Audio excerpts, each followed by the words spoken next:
Coucou les filles, on se retrouve pour une nouvelle vidéo, j'espère que vous allez bien et aujourd'hui on va faire un DIY pour changer un petit peu. Donc c'est très facile, hein, je vous l'assure. Nous aurons besoin d'un contenant, d'une peinture acrylique de votre choix.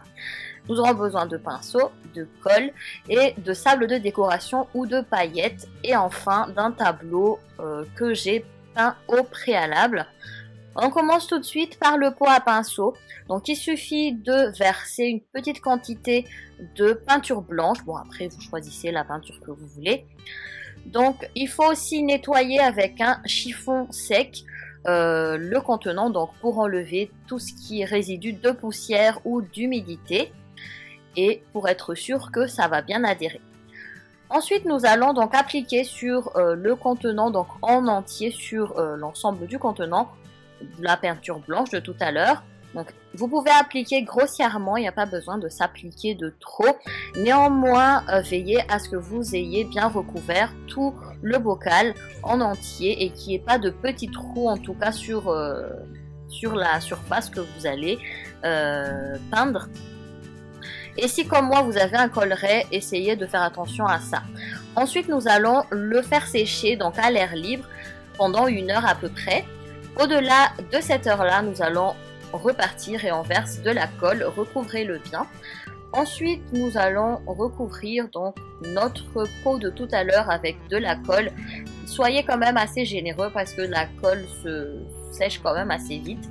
Et pareil, comme pour la peinture, mettez-en partout, que ce soit sur la base ou sur le colleret, en tout cas sur le mien, et essayez d'en mettre un peu partout pour être sûr que ça adhère bien. Quand on a fini, on verse juste le sable par-dessus ou les paillettes. C'est très facile, comme je vous disais, même un enfant de 3 ans saurait le faire. Et recouvrez bien partout. Essayez de vérifier que vous ayez bien mis pareil sur la base et sur le col.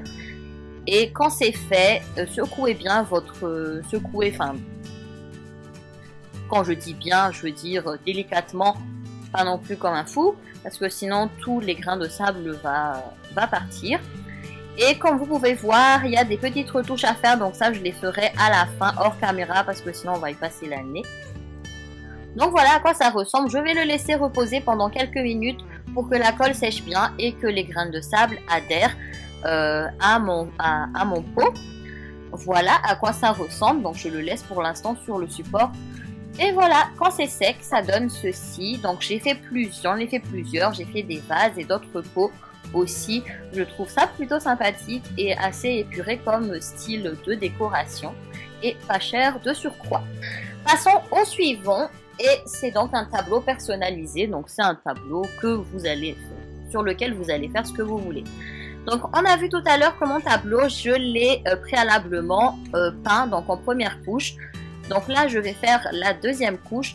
Quand je fais la deuxième couche, essayez de peindre dans le même sens. N'en mettez pas partout parce que sinon, ça ne sera pas forcément très très joli. Voilà. Le but, c'est que ça soit assez uniforme. Et voilà, prenez votre temps. Essayez de bien vérifier que vous avez fait aussi les côtés. Donc moi, je les ai fait hors caméra les côtés. Mais sur les côtés, essayez de faire proprement. Et tout à la fin, essayez de repasser un coup pour lisser l'ensemble de la peinture et être sûr que tout a été bien peint. Quand on a fini ça, pareil qu'avec le premier DIY, nous allons le mettre à sécher pendant à peu près 1 heure aussi. Donc là, il fait chaud, donc ça sèche quand même assez vite. Donc on a une chance de finir assez tôt. Au bout des 1 heure, je récupère mon tableau et je le divise en 3 compartiments pour pouvoir dessiner dessus. Donc le mien c'est un 30 x 30, donc j'ai divisé en 3 compartiments de 10 cm chacun. Vous faites après comme vous voulez, si vous voulez écrire tout simplement, c'est pas la peine de le diviser comme ça. Mais moi il fallait une ligne quand même relativement droite. Et je fais donc mon croquis, donc j'ai décidé d'écrire ma date de mariage. Je trouve ça sympa et comme ça mon mari ne risque pas de l'oublier.